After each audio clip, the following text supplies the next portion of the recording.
एक बात बोले,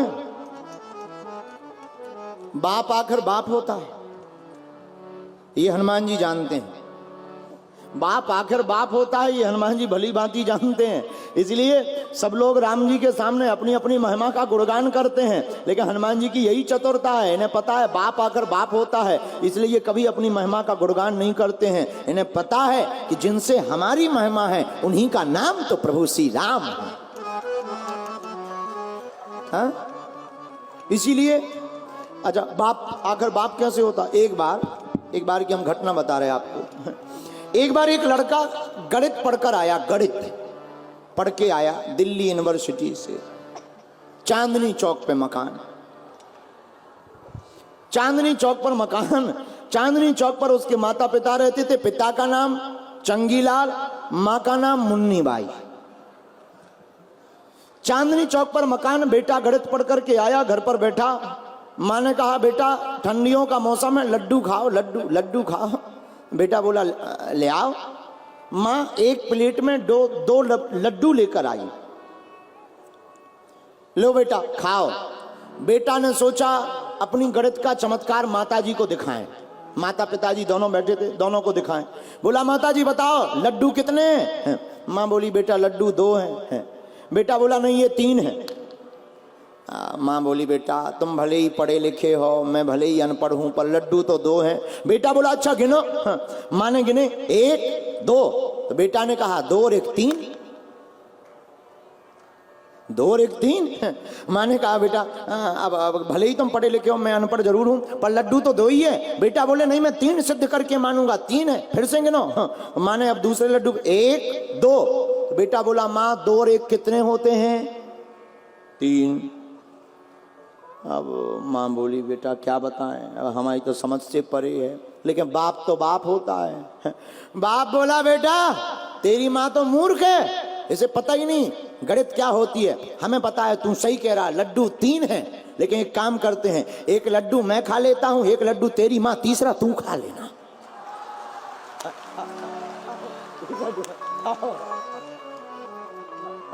तब बेटा को समझ में आया। बाप ने एक लड्डू खा लिया, माँ ने। बेटा बोला हमें। बाप बोला तीसरा वाला खा लो, तीसरा वाला तुम्हारे लिए छोड़ा है, और सुनो खा के पानी जरूर पी लेना।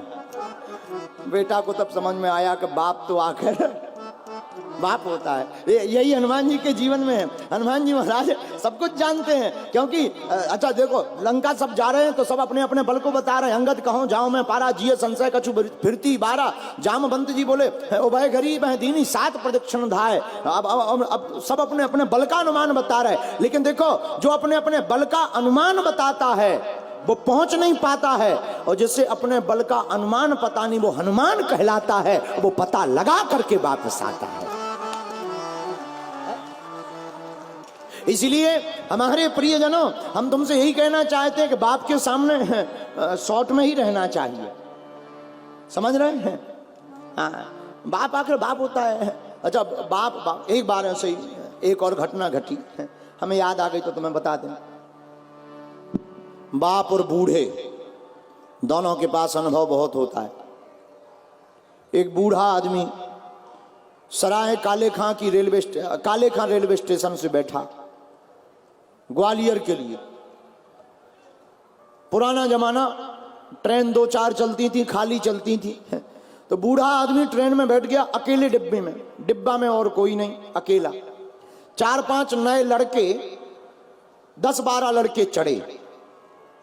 अच्छा इनका नाम ही है लड़के, ये लड़ते ही हैं, लड़के लड़ते ही रहते हैं। लड़के चढ़े, ट्रेन चली तो लड़के आपस में बोले मन नहीं लग रहा, चलो कुछ करें।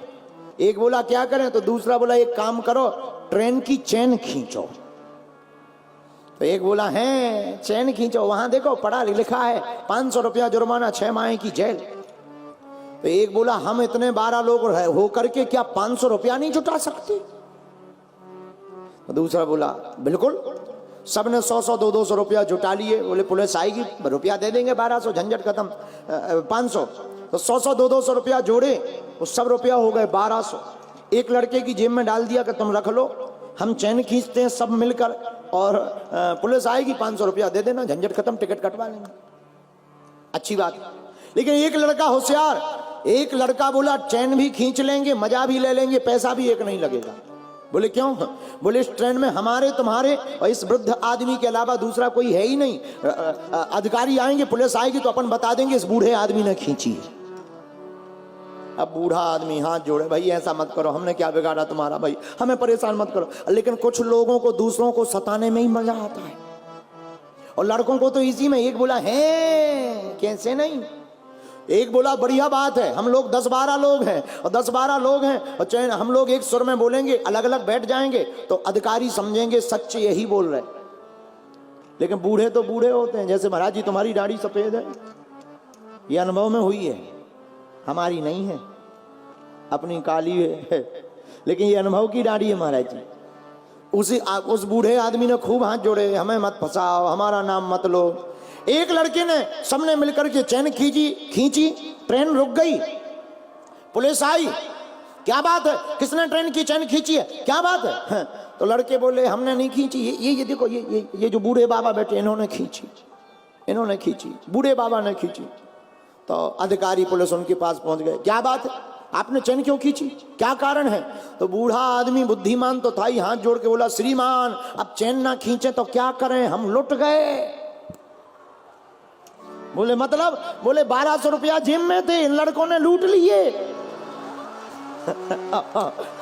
1200 जेब में थे, इन लड़कों ने लूट लिए, तो हम चैन ना खींचे तो क्या आत्महत्या करें? और आपको भरोसा नहीं है, इस आदमी की जेब में देखो, अब दादाजी ने तो पूरा देखी ही थी पिक्चर ही। इस आदमी की जेब में देखो, अधिकारियों ने उन्हें पकड़ा, जेब देखी, 1200 रुपया पकड़े गए।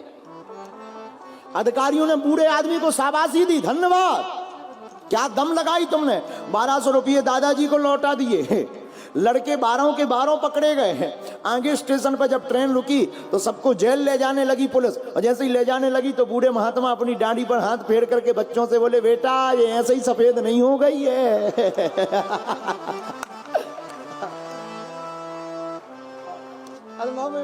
अनुभव में हुई है।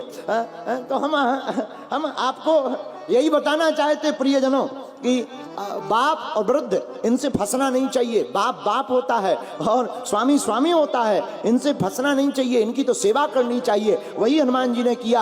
हनुमान जी सुत हैं, माता जानकी माता हैं, प्रभु श्री राम पिता हैं। माता रामो मत पिता रामचंद्रा, स्वामी रामो मत सखा रामचंद्रा, सर्वस्वम में रामचंद्रो दयालो, नान्यम जाने नहीं वे जाने न जाने। तो हनुमान जी महाराज माता राम जानकी को मानते, पिता श्री रघुनाथ जी को मानते। उसका परिणाम ये हुआ कि राम जी जब धाम को गए तो हनुमान जी को कलयुग का राजा बना करके गए। और गोस्वामी तुलसीदास जी ने चौपाई में भी लिख दिया, चारों युग परिताप तुम्हारा, चारों युग परिताप तुम्हारा, है परिसिद्ध जगत उजियारा, है परिसिद्ध जगत उजियारा। श्री राम जय राम जय राम जय राम जय राम, श्री राम जय राम जय राम। हनुमान जी की इसी बुद्धिमता के कारण हनुमान जी महाराज को देखकर रघुपति कीन्ही तुम मम प्रिय धन्य है हनुमान जी, आप बड़े बुद्धिमान हो। आहा, आपने कितनी बुद्धिमताम का काम किया, इसलिए तो उनको कहा बुद्धिमताम वरिष्ठम। हनुमान जी महाराज बुद्धि में श्रेष्ठ हैं। ऐसे वीर बजरंगबली की महिमा अपने मुख से स्वयं श्री सीताराम जी गाते हैं। मेरे प्रियजनों, राम जी को जब कथा, हनुमान जी को जब कथा सुननी होती है तब राम कथा होती है, लेकिन कभी कभी जब राम जी को कथा सुननी होती है तब हनुमान कथा होती है। और हनुमान कथा होकर के आहा हा हा, इस राम हनुमान संवाद की चर्चा में शेष चर्चा हम कल करेंगे।